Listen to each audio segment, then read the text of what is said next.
Hey, so before we even get started, this is a podcast, so it's primarily just going to be audio, no cool shots, no fancy animations or doodles. So if you want, you should go ahead and work on something else or peruse your social media or whatever while you're listening. But that opening bit aside, the world you know or have known is ending.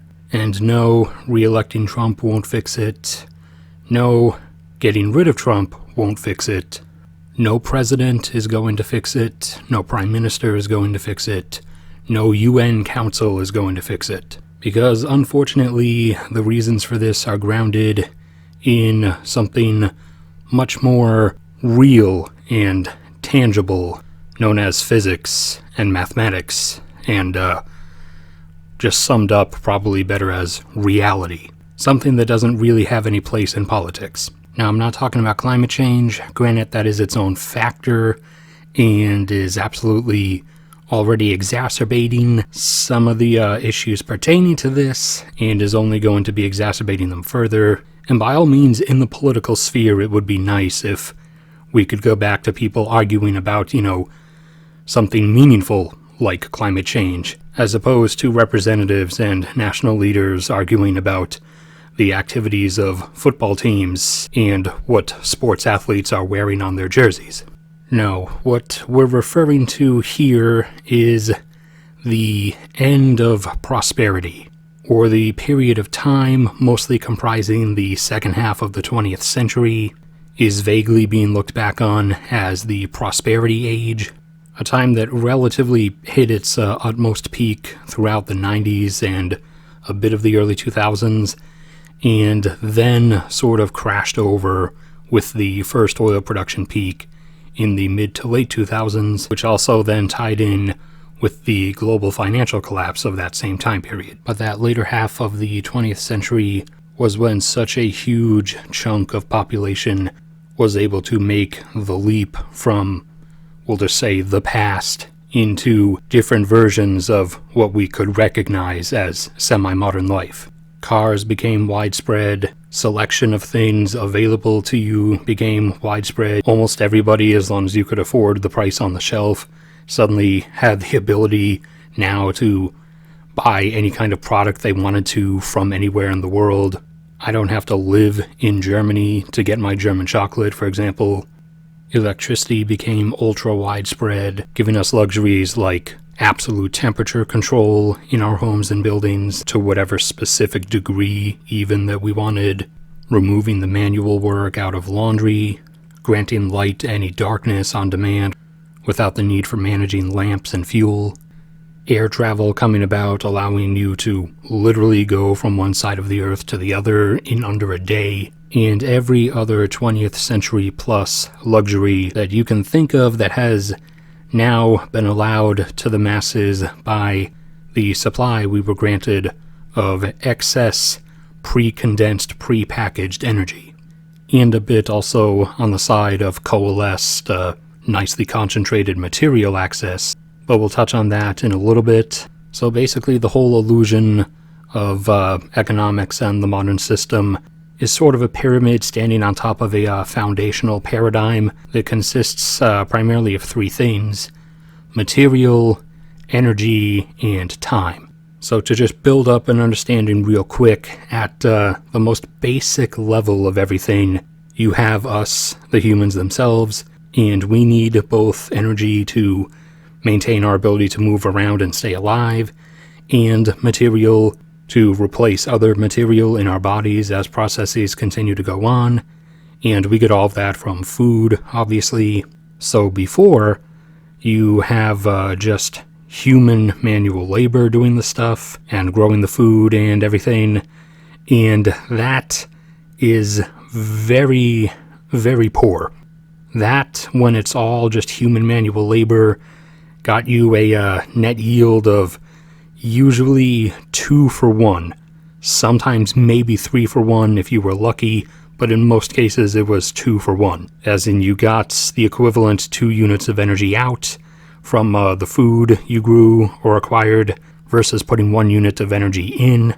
And so that extra bit of energy you had obviously then had to be spent, building stuff, making your own clothes, fixing tools.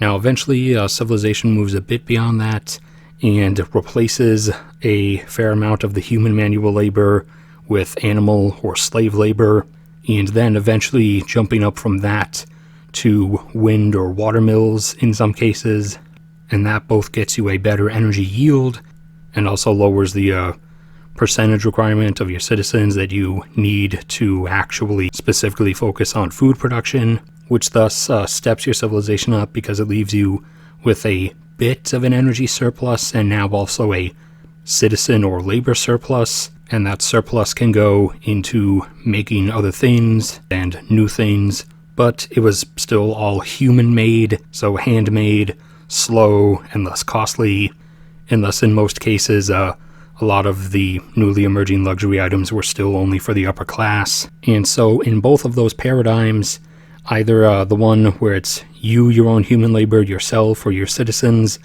or if you're using wind or water or slave or animal labor, all of those are still relying on what I call current energy, or the present, in the moment, in the day, in the month, in the year direct energy coming from the sun right here and now in the present. When societies use slave labor, their own citizens only get a surplus of energy because the food yields 2 for 1 and they're just making the slaves work their extra 50% of energy on producing food. And with work animals, it's the same, except they don't need to eat the food that the humans are eating. A lot of them can just munch on grass. And with wind and rivers, it is still direct current solar energy, because as the world turns, the beating rays of the sun create heat imbalances, which creates air movements, which creates wind. Or if you're relying on a river using water mills, then the sun is evaporating water, which is eventually falling back down and collecting into rivers, thus giving you the water momentum to turn your water wheel. And this is part of the reason why switching everything over, specifically just because that's what renewable people are obsessed with explicitly, solar and wind, switching everything off of fossil fuel energy over to wind and solar power is inherently still a step backwards. Not in technology, just in energy trade-off, in energy dynamic. Now, the leap for us came when we gained access to and learned how to exploit fossil energy, mostly in the form of fossil hydrocarbons, though eventually some uranium as well. So fossil energy is amazing because it is all the direct current solar energy of endless years of the ancient past, all already collected and all already nicely condensed and packed together, with coal coming from ancient land plants and oil and gas primarily coming from ancient algae and phytoplankton. We'd been burning wood for a while, and, all this stuff was kind of like wood, except it wasn't just primarily a bunch of wasted space that was, taken up quite a bit by some water and some non-combustible parts. No, fossil fuels are the combustible parts of ancient plants and algae and phytoplankton, and then all packed densely together, so they gave us extremely large amounts of energy, extremely high energy density, and especially dialable energy. Energy whose amount we could control, raise or lower the amount on a whim, with no daytime or weather constraints. So whereas everything in the past we had been working with was down in low single digits, the early fossil fuels, which were obviously the easiest to access, and because you'd always choose the most energy dense stuff first, they were the most energy dense. Instead of these low single digits, we were now dealing with energy trade-off yields in the hundreds, 100 to 1, 200 to 1, and we access this in different ways. Initially, we used a lot of steam. We still do now, but it's primarily just for power plants. So with steam, primarily you're burning coal, and you can release so much densely packed energy so fast that you can boil enormous amounts of water. You generate highly pressurized steam The steam wants to expand, you give it a route to expand, and as it expands, it pushes whatever is in its way out of its way, and that gets you work. So it will turn wheels, it will fire pistons, or in the case of power plants, it will turn a turbine, which spins a generator. Now, we more primarily, especially with petroleum and natural gas, use the fuel directly, especially with engines for ground vehicles, for example. They squirt a tiny amount of liquid fuel into the cylinder, boom, it explodes, and also heats the air inside around it, so creates a double massive expansion, pushes the piston down, turns the shaft, and all the other pistons, however many you have, are doing the same, and repeat over and over and over again. No horse to take care of, no all day walking just to travel 15 or 20 miles for you. All you have to do is sit in a seat and really lightly, gently exert a few muscles in your foot to, push your foot forward like an inch, maybe half an inch or so. And you can cover hundreds of miles. Or a freight truck carrying all the things to your store that you want easy access to can transport them hundreds of miles. So obviously direct usage, particularly favoring liquid fuel, quickly took over transportation in place of steam engines because it doesn't have a mediator, there's no medium, it's not being combusted to then convey its heat to a secondary material, which then does the work. It itself is just immediately doing the work. So there's no secondary material to worry about refueling. And I'm not dissing on steam engines. I do love old coal steam engines, don't get me wrong. But liquid fuel is far superior. So what did this do, / what does this still currently do? It freed time and labor unimaginably. Powered machines do hundreds of times the farming in the same amount of time. And also, hundreds of times the amount of whatever work you're referring to. But primarily the effect on farming meant way less farmers were required, so huge amounts of labor were able to be redirected elsewhere.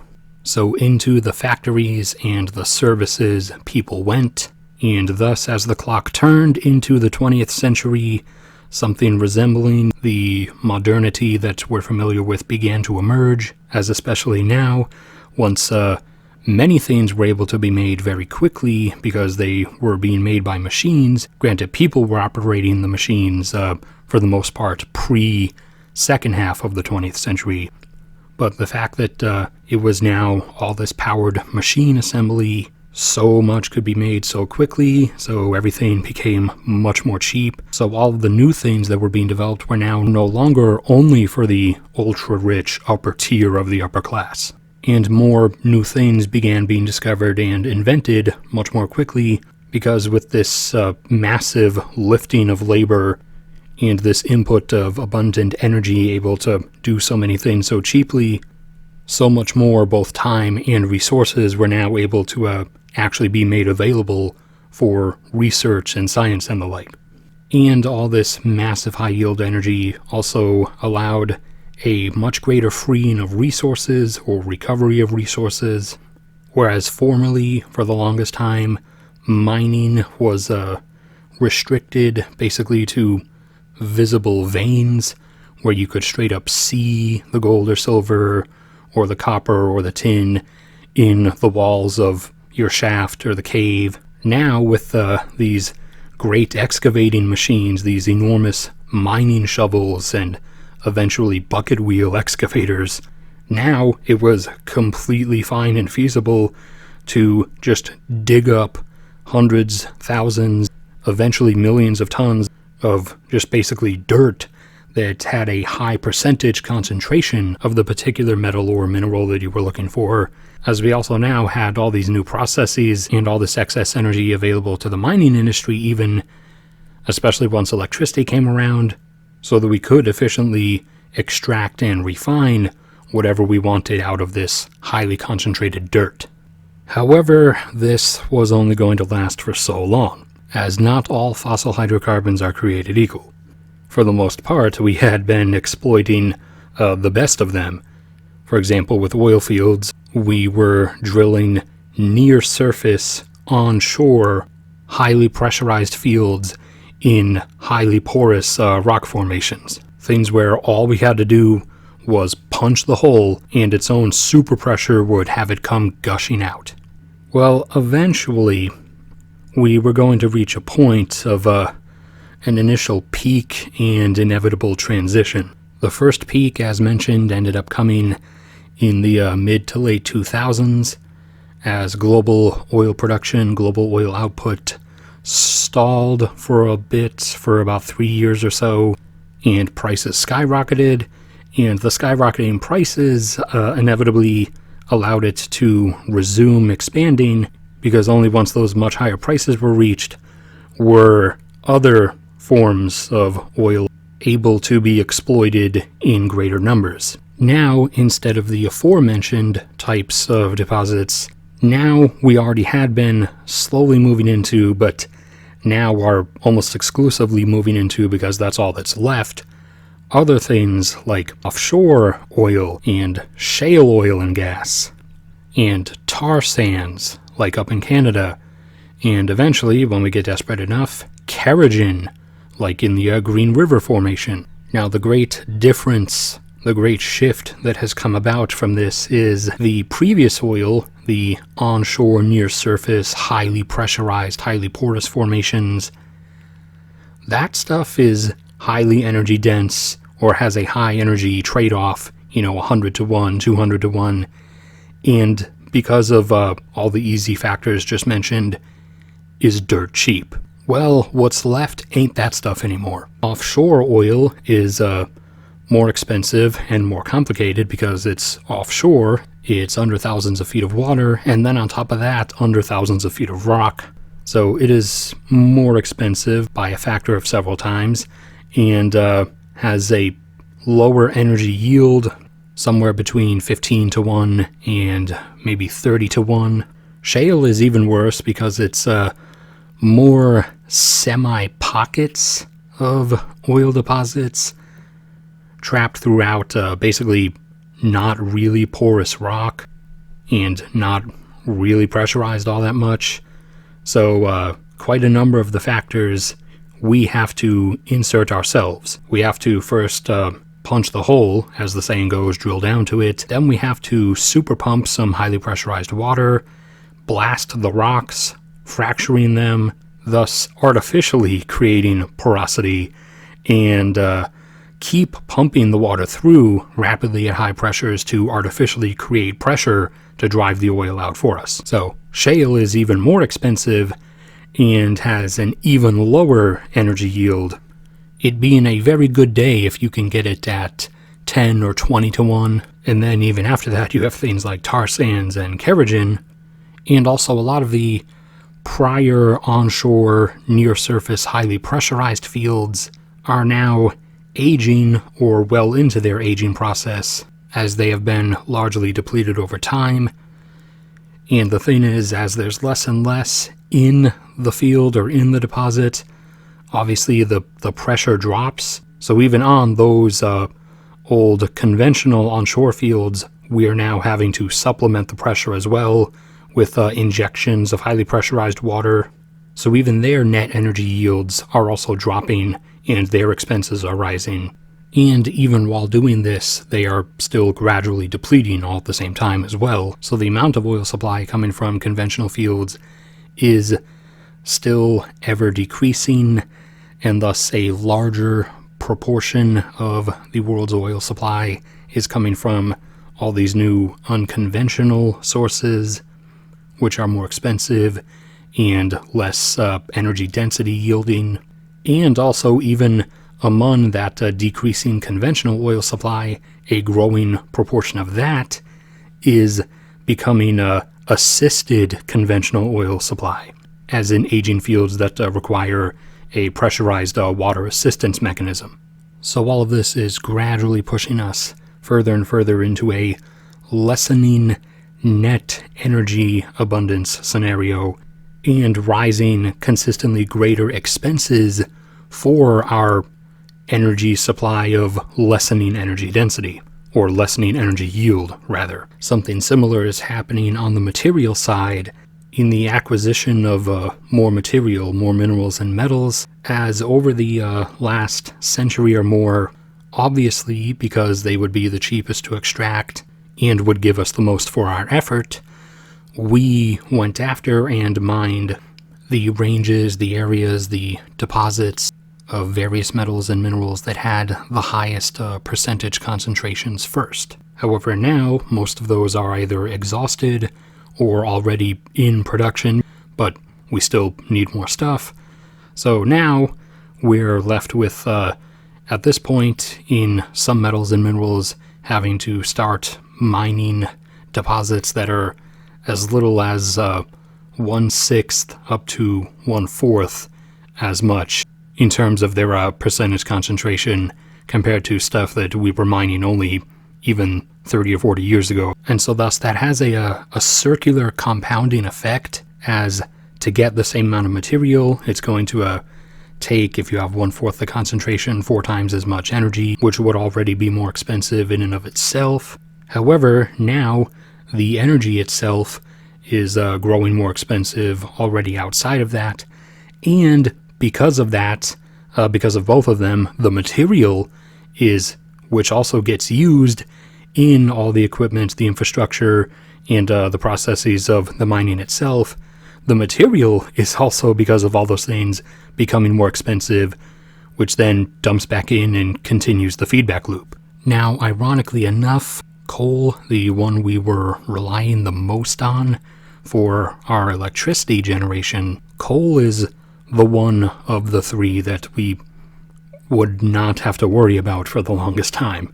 There's almost too much coal for us to go through. But despite that, we've been tossing coal aside and in large part switching over to natural gas, which is going to cause problems. But now also switching over in large parts, or at least everyone's trying to, because these are the only two alternative energies that anybody cares about. Everyone's been going after wind and solar, which, as I already mentioned, is a problem because it's a step down, it's a step backwards. You are throwing yourself back to being dependent on current energy that is not dialable. You cannot increase or decrease it at your own whim, and it is not immune to weather and day-night cycle effects. It is not under your control. And on top of that, its net energy yield is much lower, also partially because of that. They are inherently inferior. That is inescapable. It doesn't matter how much you like them, it doesn't matter how pretty you think wind turbines or solar panels are, they are a step down, they are inherently inferior, and they are overwhelmingly less reliable. And over on the fuel usage side of things, in terms of transportation, everyone is trying to push for electric vehicles. There's this sentiment that electric vehicles are going to save the day or something. That is the opposite of true. All EVs are doing is creating a new surge of demand for other non-renewable resources. Cobalt, nickel especially. There is not enough nickel to provide enough EVs to replace all the vehicles on this planet. It's not going to work. And rare earth metals. Well, the wind turbines especially are cranking up demand for rare earth metals. Each wind turbine uses half a ton of those things. And while there is almost certainly enough neodymium on Earth, and there's probably enough dysprosium, though that's a maybe, there is not enough praseodymium, and there is absolutely not enough terbium. And solar panels, at least if you're using the high-efficiency solar panels, the ones that, get between 30 and 40% of the sun's energy that hits them, those require either tellurium or a much more rarer germanium. Germanium, which we already need for all the fiber optic cables, so there's not going to be enough of either of those. But even if you stuck with just low-efficiency solar panels that weren't using any rare metals, you would still be using precious metals, because each square meter of solar panel uses about 1/3 of an ounce of silver. So you can see, hopefully, where this is a bridge leading away from our current problems, but it is ultimately just a bridge to nowhere. Now, there is enough of all of these resources for a semi-reduced quality of life civilization, but relatively close to what we have now, if you only want that standard of living to be available to a small percentage of the population, even less than the roughly 2 billion that live at semi-enough first world conditions right now. If you only wanted like a couple 100 million maybe to live at that, while the other 9 or 10 billion eventually just lived in despondent poverty, if that was your goal, then yes, there's enough for that. However, you'd be admitting that you're a horrific sociopath.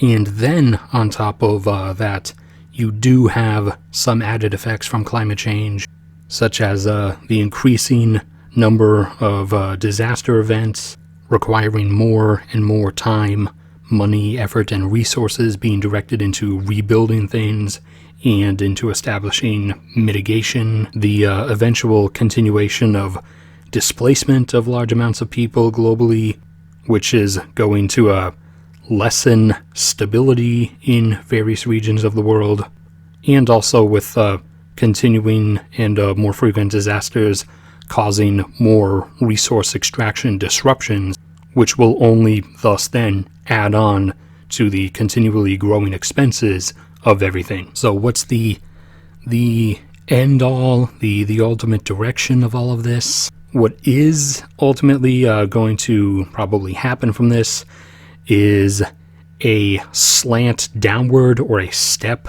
downward, a few steps downward really, to a still historically comparatively decent standard of living compared to what most of humanity has gone through.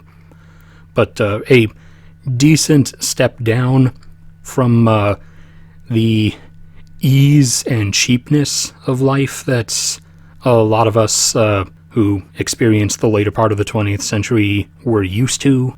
The totality or the reality of it hasn't set in yet for a lot of people because of the overlapping time frame of some technological expansions, like the smartphone revolution and everyone really quickly getting personal computers, happening sort of over the past 20 years, basically sort of overlapping the initial stages of the end of the prior prosperity age.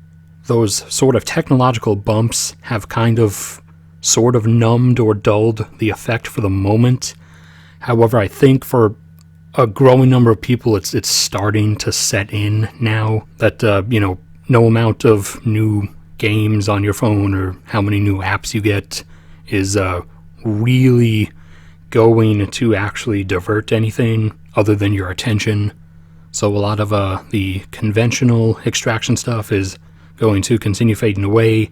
Unconventional things are going to be all that's left. And very soon, within this decade, I do have a few different videos about projections for that. I'll put links to those in the top pinned comment. But even still, the total amount, the total oil supply globally, global oil production, is still ultimately going to stop growing even from the unconventional sources. It is going to have a inevitably final peak and then start dropping down. And so then the supply gap created by that, before demand starts trying to follow it downwards, that initial supply gap is going to create its own price explosion. Quality of life is going to contract over the coming decades. Now, people with enough money will obviously still be able to live as if nothing was really changing. But for those of us who aren't millionaires, yeah, it's going to contract, and it's not really coming back. Now, it's not some slope down to inevitable doom, like I already mentioned. It's going to be a contraction backwards, or a gross reduction of affordability, you could rather say, I guess. There is sort of a floor, a basement level that ultimately a combination of coal and nuclear will not let us drop below unless we ignore those two completely. But that's the whole underlying cracking foundation underneath everything as to why it's starting to buckle and crumble. Everything else is a layer of cake icing on top of it. Almost everything else is a mixture of symptoms or contributing factors. So don't fall for any of the, if we just do this, then it will all come back. Don't fall for the false promises that are all around you, whether they're coming from politicians or from tech billionaires. The good old days aren't coming back, but that's only because of an inevitable reality. It's not some mistake or misled path that can be corrected or restepped. Granted, there are things that can be done and directions that can be taken that will make this a bit less bumpy or a bit less harsh than some directions we're currently taking. So, no, it's not ending, it's not collapsing, but it is done getting better, at least for most of us. And it's gonna slip back a little bit, but that's about the end for this podcast, at least. So, thank you to everybody who stuck around and listened. Like if you enjoyed, subscribe if you haven't already. Constantly do a bunch of episodes each week regarding oil and gas and mining and all kinds of resources and everything. In the top end comments, links to those peak oil projections and 2020 videos. But no matter what, may God save you all, and I will see you all around next time.